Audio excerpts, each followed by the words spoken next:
Today I was asked to come and give evidence to the Commission about issues related to financial exclusion,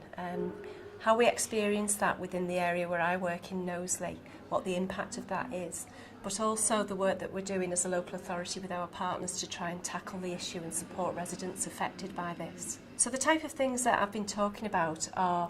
some of the underlying issues that contribute to financial exclusion, and that can be simply because somebody is on a low income and they're struggling financially, but it can also be because people aren't aware of where they can go for support when they are affected by financial exclusion, and it may be that they just don't know where those services are, or it may be that they just don't understand the choices that are available to them. And that's a lot of the work that we're trying to do as an authority, to raise awareness of these services, but also to provide direct support to Knowsley residents. And in particular, what we've seen in recent years is a significant impact as a result of the welfare reforms. We are an area where there are high levels of people who rely on benefits, and we do have higher than average unemployment, and that means that Knowsley residents have been hardest hit by a number of the welfare reforms. We talked about access to affordable credit, people needing advice on money management, budgeting, debt and so on, to be able to better afford the bills that are coming in on a day-to-day basis. And we also touched on financial capability and needing really to promote a culture, particularly amongst younger people, where they grow up understanding that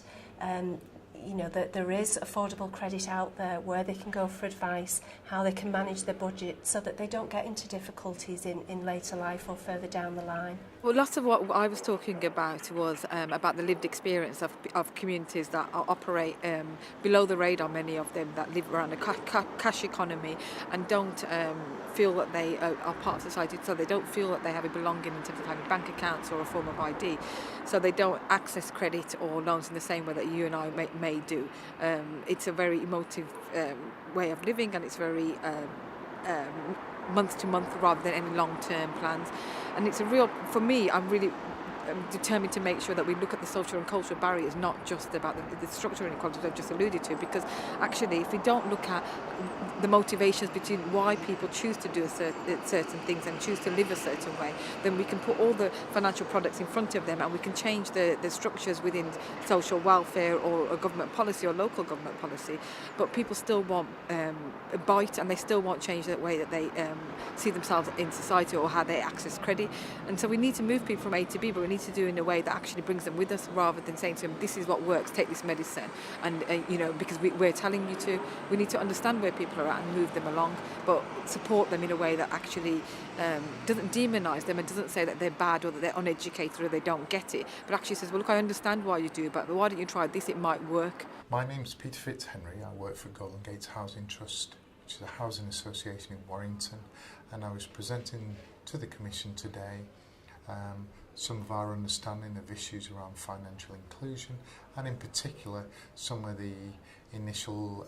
impact of universal credit as it affects our tenants. Well, we're certainly seeing a switch in the emphasis of my organisation for the work we do around financial inclusion,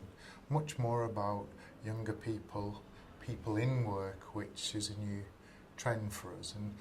I suppose the other area that we really hone in on is how we help people to reduce their bills, whether that's energy bills or other bills, to try and help them make ends meet. In terms of some of our suggestions for how we move forward, I think we would be really keen to see a growth in resources for credit unions. It's clear that a lot of our tenants don't have financial resilience. Anything goes wrong, their ability to cope is quite limited, particularly at the younger end in young families. So anything that helped to build that resilience would be key for us. And I think a culture that saw credit unions, accounts and saving accounts start much earlier would be a key breakthrough, I think,